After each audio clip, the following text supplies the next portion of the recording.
बिस्मिल्लाहिर्रहमानिर्रहीम। इब्तदा है रब्बे करीम के इसमें अजीम से जो हालिक अर्ज़ो समा है, मालिक शर्को गर्ब। दरूद व सलाम शान कायनात जाने कायनात नबी मुकर्रम हज़रत मोहम्मद मुस्तफ़ा सल्लल्लाहु अलैहि वसल्लम पर। आमिर उस्मान आदिल अपने यूट्यूब चैनल और ऑफिशियल फेसबुक पेज पर पाकिस्तान और पूरी दुनिया में बसने वाले अपने प्यारे हमवतनों को सलाम अर्ज़ करता है।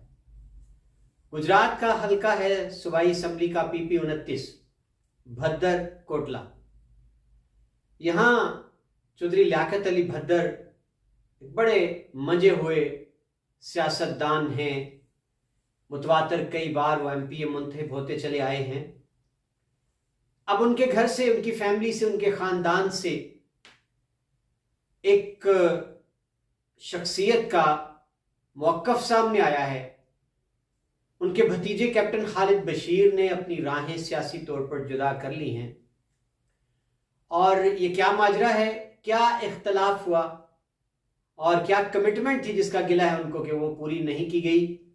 चौधरी लियाकत भद्दर का इस बारे में क्या मौक़िफ़ है और अब आने वाले दिनों में कैप्टन खालिद बशीर क्या लाया अमल इख्तियार करने जा रहे हैं, ये आज का मेरा इस वीडियो का मौजू है। पहले खबर कुछ यूं है कि चौधरी लियाकत भद्दर साबिक MPA तहरीक इंसाफ के, उनके भतीजे हैं और उनके बड़े भाई SSP लाहौर रहे बड़ा अरसा, और चौधरी बशीर अहमद भद्दर उनके साहिबजादे हैं कैप्टन रिटायर्ड खालिद बशीर। उन्होंने बाकायदा तौर पर अपना मौक़िफ़ देते हुए ये वाज़े कर दिया कि मेरी अब जो सियासी राहें हैं चौधरी लियाकत भद्दर से जुदा हैं, अलग हैं। और ये राहें, उनका ये कहना था कि मैंने अलग नहीं की बल्कि चौधरी लियाकत भद्दर ने अलग की हैं। और तफसील इस इजमाल की कुछ यूं है कि एक कमिटमेंट थी, चौधरी लियाकत भद्दर ने जुबान दे रखी थी कैप्टन खालिद बशीर को कि अगला इलेक्शन जो है वो जो भी होगा, ये 2013 की बात है, कि मैं जीत के एक इलेक्शन, उसके बाद जो आने वाला इलेक्शन होगा वो आपका, यानी आप भद्दर खानदान की तरफ से MPA के उम्मीदवार होंगे। 2018 आया, चौधरी लियाकत भद्दर ने तहरीक इंसाफ के टिकट पर इलेक्शन लड़ा और वो कामयाब भी हो गए। लेकिन अब जबकि नए इंतखाबात के लिए कागजात नामजदगी जमा हुए और कैप्टन खालिद बशीर को तवक्को यही थी कि जो कौल उनको दिया गया है, जो जुबान दी गई है, उस कौल को निभाएंगे, दी गई जुबान का पास करेंगे चौधरी लियाकत भद्दर, और मैं भद्दर खानदान से मुत्तफिका तौर पर उम्मीदवार के तौर पर सामने आऊंगा, MPA का इलेक्शन लड़ूंगा।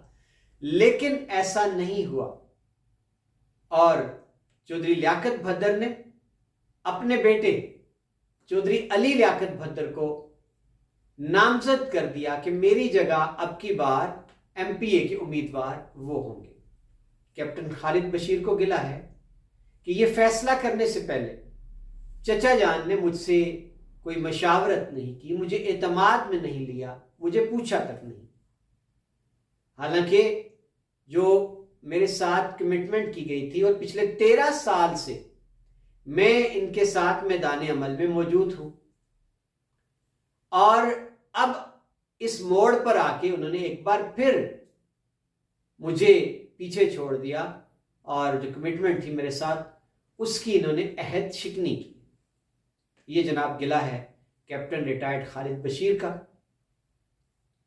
और दूसरी जानिब नाज़रीन, हमारे सीनियर सहाफ़ी हैं डॉक्टर अंसर फारूक मुगल, उनका राब्ता हुआ साबिक MPA चौधरी लियाकत भद्दर से ये जानने के लिए कि इस वक्त मीडिया पर जो खबरें आ रही हैं कैप्टन रिटायर्ड खालिद बशीर के हवाले से, कि उनका ये कहना है कि हमारी अब सियासत जो है वो जुदा है, वो अपनी सियासत करेंगे और मैं अपनी सियासत करूँगा। इस पे आप क्या कहते हैं, आपका मौक़िफ़ क्या है? तो डॉक्टर अंसर फारूक मुगल का ये कहना है कि चौधरी लियाकत भद्दर ने मुझसे ये कहा कि ये खबरें बेबुनियाद हैं, इनमें कोई सदाकत नहीं, ये मन घड़त खबरें हैं, इनका कोई सर पैर नहीं। यानी चौधरी लियाकत बदर ने इस अम्र की कुल्ली तौर पर नफी कर दी कि ऐसा कोई माजरा नहीं है, कैप्टन खालिद बशीर और मेरे बीच कोई इख्तलाफ नहीं है, ये गलत खबरें हैं मीडिया पर। तो जनाब, अब ये बड़ी हैरत अंगेज बात है कि कैप्टन खालिद बशीर खुद ये मौक़िफ़ दे रहे हैं मीडिया को कि जी हाँ ऐसा ही है, मुझे कमिटमेंट देकर तोड़ी गई है, मेरी अब सियासत जुदा है, मैं अपनी सियासत करूंगा, मैं अपने लाएअमल का ऐलान करूंगा। और हैरत अंगेज तौर पर चौधरी लियाकत भद्दर इससे इनकारी है। उनका ये कहना है कि ऐसी कोई खबरें ही नहीं, हम इकट्ठे हैं। तो जनाब, ये है बड़ी खबर पीपी 29 के हवाले से। यहां नासिर मैं थोड़ा सा आपको पस मंजर बता दूं भद्दर खानदान का कि चौधरी लियाकत भद्दर जो हैं, इनके वालिद मरहूम अल्लाह दिता साहब, वो मुअल्लिम भी थे और सियासतदान भी थे। उन्होंने पेशा मुअल्लिमी से रिटायरमेंट के बाद बाकायदा तौर पर सियासत का आगाज किया था बल्दियाती इंतखाबात से। अब उनके साहिबजादे हैं SSP रिटायर्ड चौधरी बशीर अहमद भद्दर, अल्लाह उन्हें गरीक रहमत करे। एक अरसा उन्होंने लाहौर की सर्विस की, 5 अजला में वो SP रहे, और जो दौरान सर्विस उनका अरसा तैनाती का लाहौर था, लाहौर में इतने बड़े ओहदे पर तैनाती एक वाकई स्कोप हुआ करता है पुलिस में। तो नाज़रीन, बहुत से लोग तारीफ करते हैं कि SSP बशीर अहमद के पास कोई साइल गुजरात का चला जाता उनके दफ्तर में, तो उन्होंने ये हिदायत कर रखी थी कि गुजरात के बंदे को रोका ना जाए, इज्जत दी जाए और मेहमानदारी करने के बाद मेरी मुलाकात करवा दीजिए।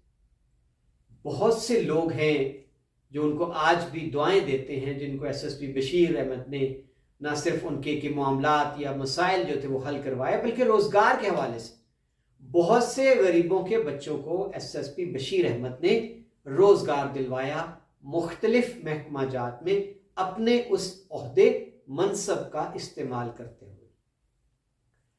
तो जनाब, यही वजह है, कहा यह जाता है कि SSP बशीर अहमद की जो एक मिजाज था उनका अवामी खिदमत का, और उनकी शख्सियत बड़ी ही मिलनसार, बुर्दबार और बड़ी खूबसूरत शख्सियत के मालिक थे। तो ये कहना बजा है कि चौधरी लियाकत भद्दर की सियासत का कामयाबी के साथ उनको MP मुंतखब कराकर करने वाली शख्सियत कोई है इसके पीछे, तो ये SSP बशीर अहमद की ज़ात थी।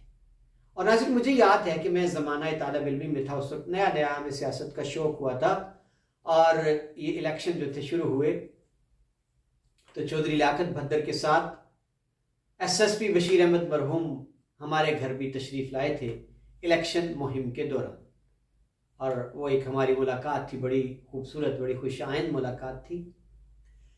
तो 1985 के गैर जमाती इंतखाबात में चौधरी लियाकत भद्दर जब MPA बने, तो कहा यह जाता है कि ये कामयाबी मरहून मिन्नत थी SSP बशीर अहमद की।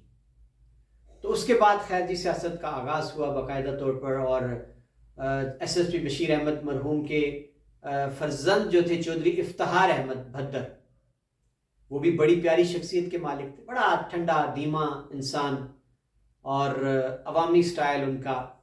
मुझे याद पड़ता है ये भी कि जब SSP बशीर अहमद के फर्जंद जो थे चौधरी इफ्तिखार, ये चेयरमैन भी रहे, नाज़िम भी रहे कई बार भद्दर यूनियन कौंसिल से।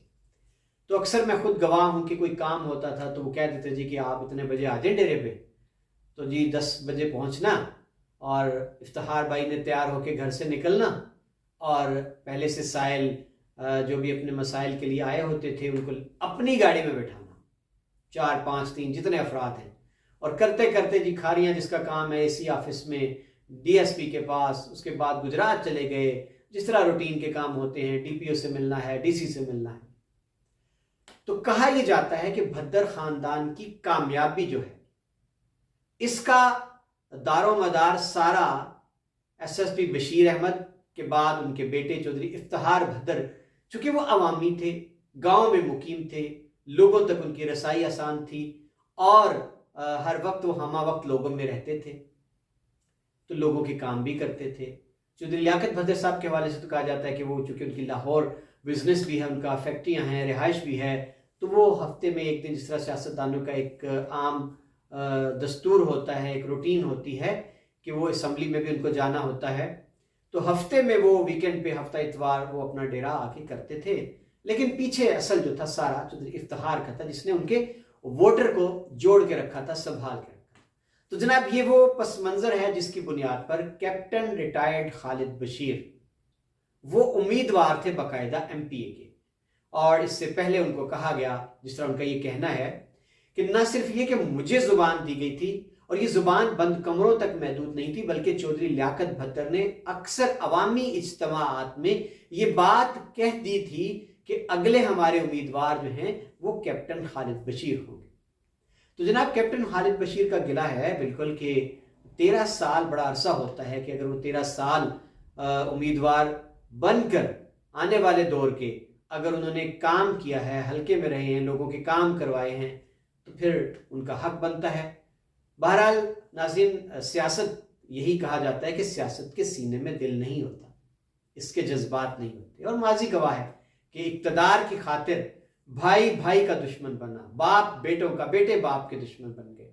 ये एक रीत है हमारे सियासत की, जमहूरियत की, कि बड़ी मुश्किल होती है कि अपना कोई ओहदा, कोई सीट, उससे दस्तबरदार होकर किसी और को सौंप देना बड़ा मुश्किल हुआ करता है। तो जनाब ये माजरा है कि अब कैप्टन खालिद बशीर ने बाज़ाब्ता तौर पर यह कह दिया है कि जनाब मेरी सियासत अलग है और चौधरी लियाकत भद्दर की सियासत सिरे से अलग है। नाज़रीन, मेरे मुशाहिदे में यह भी आया कि कैप्टन खालिद बशीर ने, जो कि लियाकत भद्दर साहब तो माशाल्लाह काफ़ी मरतबा MPA मुंतखब हो चुके हैं, और माजी में भी उनका ये रिकॉर्ड है कि तरक्याती कामों के हवाले से भी वो बड़ा अच्छा एक उनका ट्रैक रिकॉर्ड है, और नौकरियों के हवाले से भी चौधरी लियाकत भद्दर इस मामले में कि उन्होंने बहुत से लोगों को अपना जो भी दौर था उनका MPA का भर्ती करवाया। लेकिन यहाँ मैं बता दूं कि कैप्टन खालिद बशीर ने बहुत से नौजवानों को, बेरोज़गारों को मुख्तलिफ सरकारी महकमाजात में बाइज़्ज़त रोज़गार दिलवाया है, जिसमें MES भी हम कह सकते हैं, पाक फौज के मुख्तलिफ जो ब्रांचेज़ हैं उनमें भी कह सकते हैं, इसी तरह से मुख्तलिफ महकमाजात हैं। तो ये जनाब वो बजा तौर पर तवक्को कर रहे थे कि अब जो इलेक्शन है नया, जब भी पंजाब में होता है तो मैं उम्मीदवार होऊंगा, लेकिन ऐसा नहीं हुआ। चौधरी लियाकत भद्दर ने अपने बेटे चौधरी अली लियाकत भद्दर को नामजद कर दिया अपनी जगह पे, और वो टिकट के भी उम्मीदवार हैं। ज़मान पार्क में उनका इंटरव्यू भी हो चुका है। अब कैप्टन खालिद बशीर क्या करेंगे, उनके पास क्या ऑप्शन है? क्या वो आज़ाद हैसियत में उम्मीदवार बन के अपनी ही ख़ानदान के सामने, अपनी फैमिली के सामने, अपने चचा के सामने खड़े हो जाएंगे, या वो खामोशी से एक बार फिर ये वार सहकर थोड़ा सा वो सब्र करेंगे, अलग हो जाएंगे और अपना भद्दर में एक कोई अवामी राब्ता अलग से किया करेंगे? ये आने वाले दिनों में तय होगा। सरे दस्त ये खबर कंफर्म है, तस्दीक शुदा है, और ख़ुद इसकी तस्दीक कैप्टन खालिद बशीर ने कर दी है कि जनाब राहें जुदा अगर हुई हैं सियासत में तो ये मैंने नहीं की, ये लियाकत भद्दर साहब ने खुद की हैं, यानी मेरे साथ की गई कमिटमेंट की अहद शिकनी करके। और जनाब दूसरी जानिब चौधरी लियाकत भद्दर साहब तो इनकारी हैं, वो कहते हैं ऐसा कुछ भी नहीं है। देखते हैं नाज़रीन, आने वाले दिनों में अगर इलेक्शन होता है और अगर चौधरी लियाकत भद्दर को टिकट मिलता है, यानी उनको टिकट मिलने का मतलब अली लियाकत को टिकट मिलता है, तो क्या कैप्टन रिटायर्ड खालिद बशीर उनकी हिमायत करेंगे? क्योंकि अभी तो पार्टी डिसिप्लिन के वो भी पाबंद है, PTI में हैं, या नहीं करेंगे? किसकी हिमायत करेंगे? जिसको टिकट मिलेगा उसकी, या अपना अलग से वो किसी की हिमायत में, किसी के पलड़े में अपना वजन डाल देंगे? और नाज़रीन, अभी तो चौधरी लियाकत भद्दर को तहरीक इंसाफ के कारकुनान के अंदर से भी एक जो थोड़ी बहुत आवाज़ सोशल मीडिया पर उठी है मोरूसियत के खिलाफ कि जनाब लियाकत भद्दर साहब को अपने बेटे को नहीं सामने लाना था, या तो वो इलेक्शन खुद लड़ते, अगर वो खुद किसी वजह से नहीं लड़ रहे तो किसी और को जमात में टिकट देना चाहिए था इस हल्के से। देखते हैं जी आने वाले दिनों में ये इस हल्के की सियासत क्या रुख इख्तियार करेगी। क्या मोरूसियत का नारा लगने के बाद जो एक चैलेंज है चौधरी लियाकत भद्दर को, और अब एक और जो धचका पहुंचा है उनको अपने ही खानदान से, अपना ही जो उनका एक चश्मो चिराग है वो उनसे अलग हो गया है, तो क्या अब अगर उनके मद्दे मुकाबिल चौधरी आबिद रजा उतरते हैं, चौधरी मोहम्मद अली तनवीर उतरते हैं, तो क्या ये कमजोरी नहीं गिनी जाएगी चौधरी लियाकत भद्दर को कि उनका वोट बैंक मुतासिर होने का खदशा होगा? और दूसरी जानिब चौधरी आबिद रजा जैसा मजबूत उम्मीदवार जिसका एक बड़ा होल्ड है हल्के में, बड़ी ही दिलचस्प सूरत हाल है। जुड़े रखिए, अगली वीडियो तक मुझे दीजिए इजाजत। सलामती हो, खुदा हाफिज।